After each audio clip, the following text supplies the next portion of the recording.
warahmatullahi wabarakatuh. Terima kasih atas partisipasi dan kehadiran Bapak Ibu Guru yang berkenan hadir pada pelaksanaan kegiatan pengabdian masyarakat perwakilan dari ke-6 tim Universitas Muslim Nusantara Awaslia pada hari ini. Dan untuk pemaparan pertama itu akan disampaikan oleh saya Amanda Sarin Nasution, perwakilan dari tim 1 yang akan membahas mengenai ada nggak sih manfaat IOT dalam pembelajaran daring untuk era new normal saat ini. Apa sebenarnya itu IOT? Mungkin sebagian dari kita, baik itu Bapak atau Ibu Guru, mungkin sudah tahu apa itu IOT. Atau mungkin ada juga yang belum tahu. IOT itu merupakan kesingkatan atau kepanjangan dari Internet of Things, di mana ada 2 kata kunci yang harus kita perhatikan pada kata IOT, yaitu I untuk internet dan T things untuk things, di mana internet itu berarti koneksi, sedangkan things berarti perangkat. Secara umum dapat kita definisikan bahwa IOT adalah suatu konsep di mana objek tertentu mempunyai kemampuan untuk dapat mentransfer data melalui bantuan jaringan tanpa adanya interaksi secara langsung dari satu individu ke individu yang lainnya. Nah, secara umum dari pengertian berarti kita sudah memanfaatkan IOT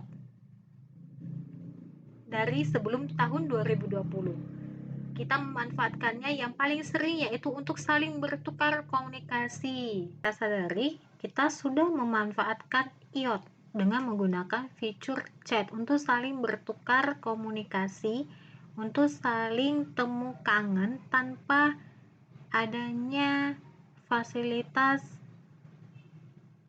untuk bertatap muka secara langsung. Tapi ada beberapa fitur pada internet ataupun fitur yang ada di suatu perangkat yang dapat memfasilitasi kita untuk saling bertukar informasi atau temu kangen itu secara tatap muka walaupun tidak ketemu langsung. Nah, setelah adanya pandemi, pendidikan yang tadinya pembelajaran dapat dilakukan secara tatap muka langsung di sekolah ataupun di ruangan kelas, karena ada kebijakannya dari pemerintah yang menyatakan kita harus bekerja ataupun belajar dari rumah, mau tidak mau, kita lebih memanfaatkan fasilitas IOT dengan menggunakan beberapa perangkat IOT. Jadi kita sebagai seorang pendidik, guru, memanfaatkan fasilitas ini untuk mencerdaskan anak bangsa dengan memberikan pendidikan atau memberikan ilmu-ilmu yang kita terapkan awalnya di kelas dengan beralih menjadi pembelajaran secara daring. Kita mengajar siswa atau memberikan wawasan, memberikan pengetahuan kepada siswa dengan fasilitas IOT, menggunakan beberapa fasilitas ataupun perangkat IOT sendiri itu untuk dapat mentransfer ilmu melalui bantuan koneksi ataupun jaringan dari suatu perangkat. Adapun perangkat-perangkat IOT yang sering kita gunakan atau sering terlihat di dunia di masyarakat, yang digunakan masyarakat, yaitu ada 3. Yang pertama smartphone, yang kedua iPad, dan yang ketiga laptop. Untuk kategori iPad dan laptop, saya rasa untuk tingkat SD ini masih kurang dimanfaatkan.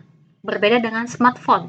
Smartphone selain digunakan sebagai alat komunikasi, ternyata juga kita dapat memanfaatkan sebagai media ataupun alternatif untuk guru, siswa, dan juga orang tua dapat saling berinteraksi untuk melaksanakan proses belajar mengajar dari jarak jauh, yaitu dari rumah. Dapat pinjam dengan berapa banyak kuantitasnya. Jadi mereka sudah bisa meminjam melalui